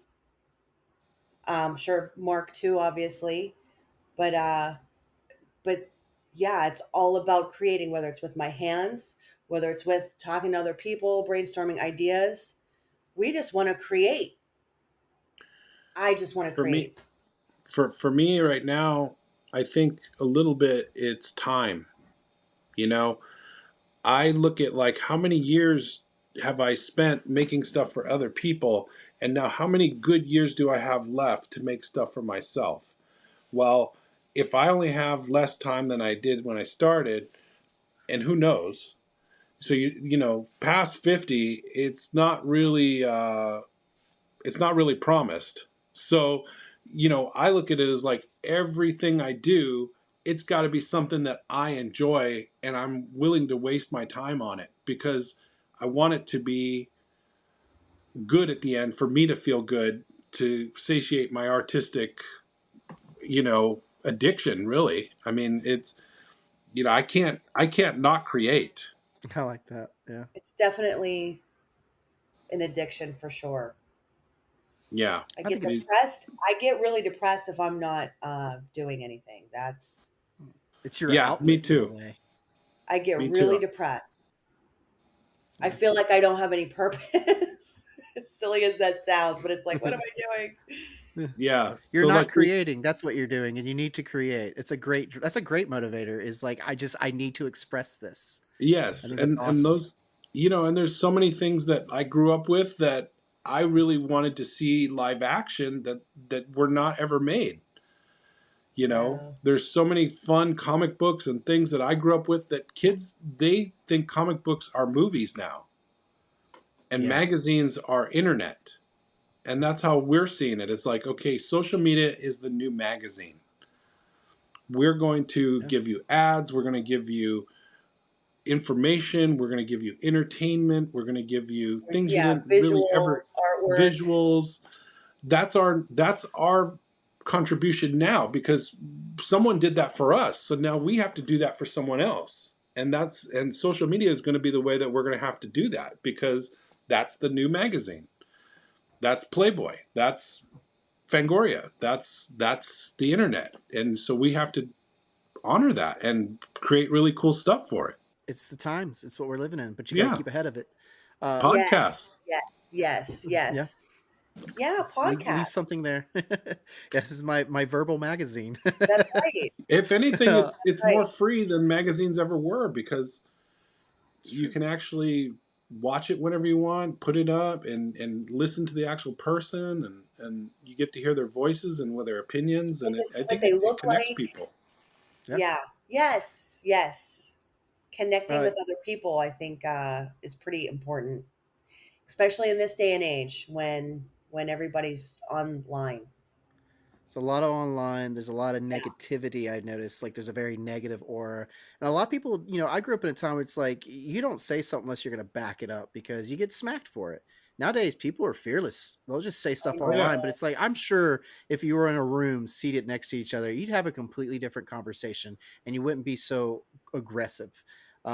But that's just the negative side to it. There's also the positive side, which is what you guys were just describing about being creative, working together, finding ways to push yourself out there.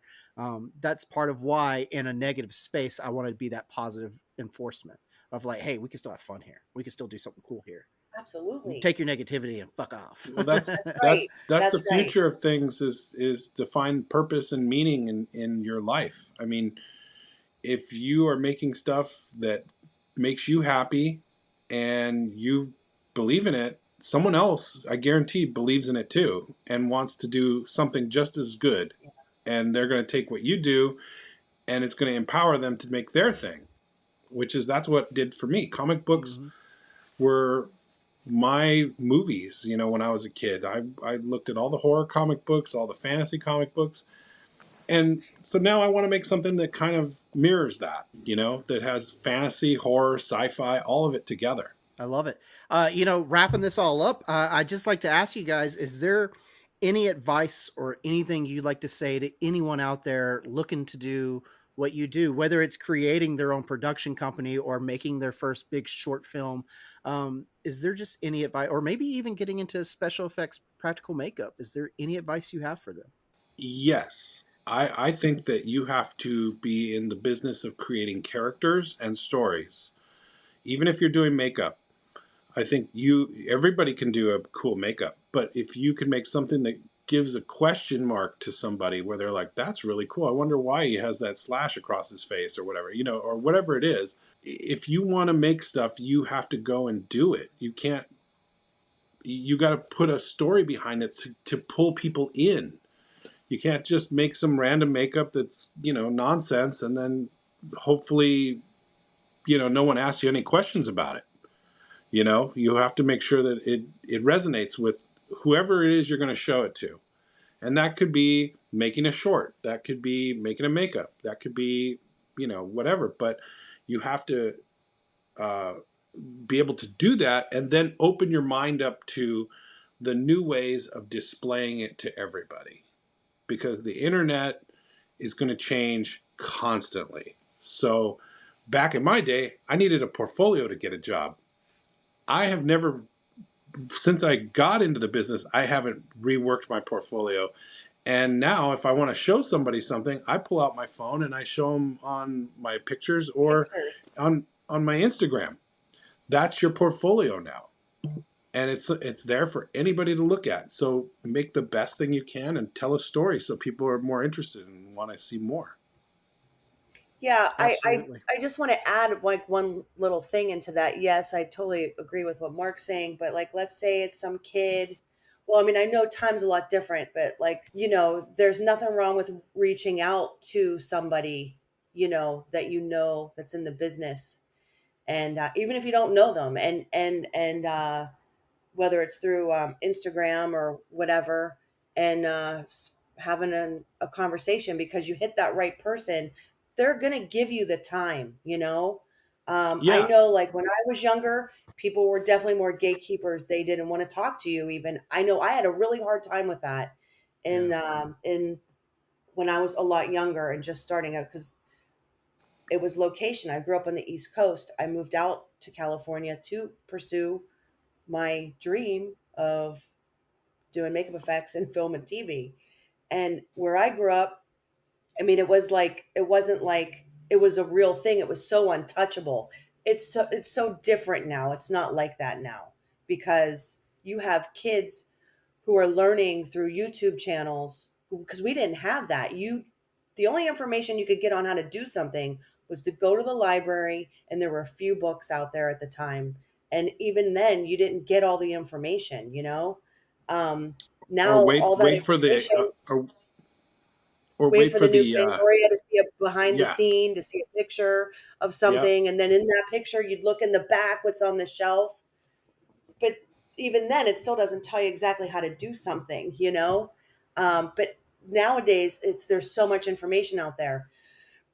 So it's also what your goal is. Do you want to do it just to do it and have it on your social media? Do you want to work in the film industry that, you know, and connect with other people yeah, and talk, I guess is what I'm trying to say.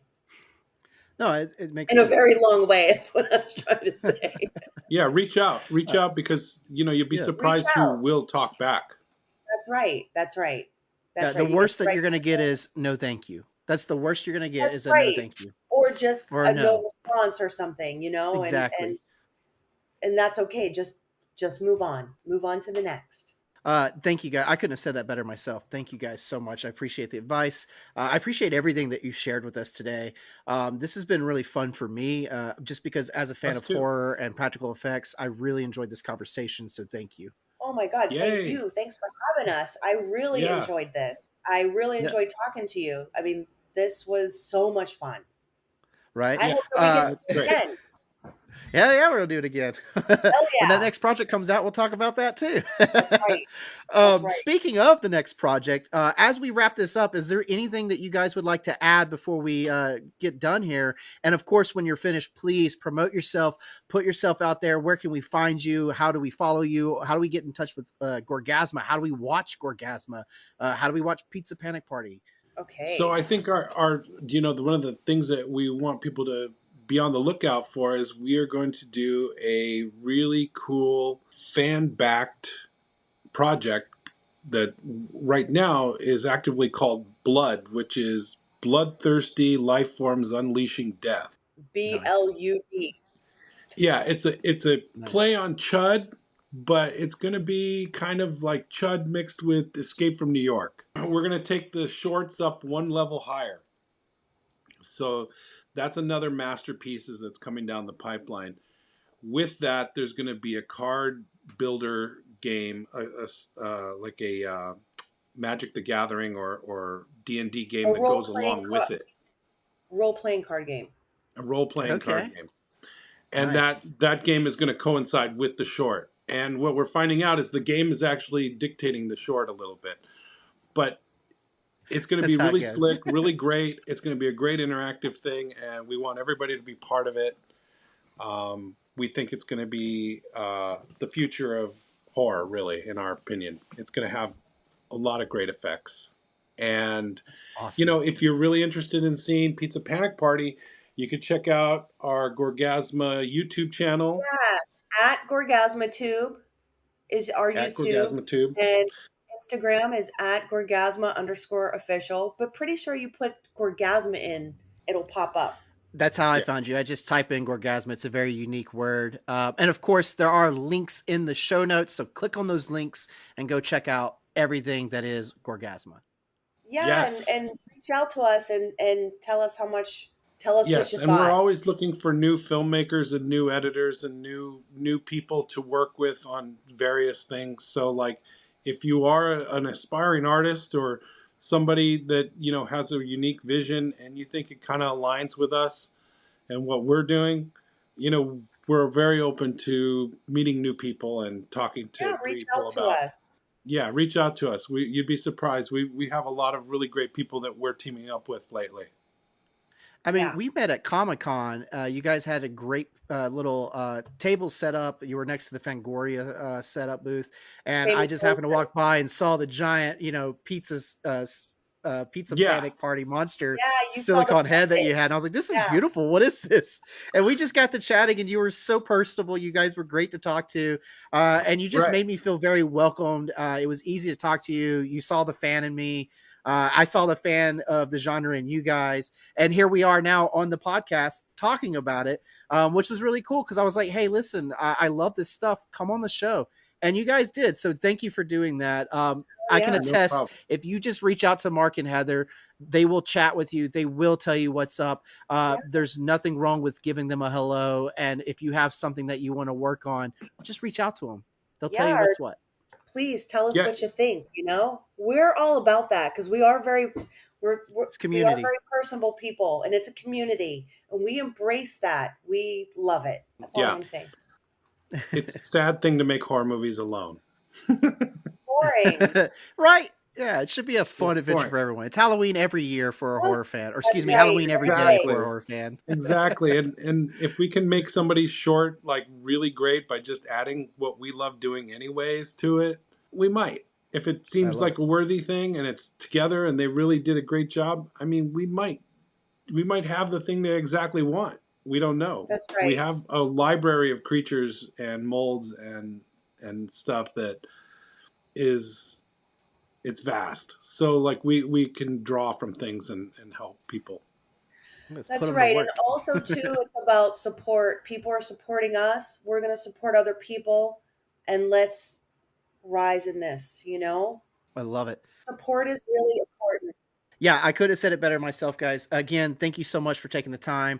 Check out Gorgazma. Click on the links in the show notes. Go show your support. Reach out to them. Say hi. And happy Halloween, everyone. Thank you for watching. happy Thank you for Halloween. listening. Happy Halloween. Yeah. Have a Gorgasmic time out there. Right. That's right. Dig it. Until the next time, everyone, stay golden.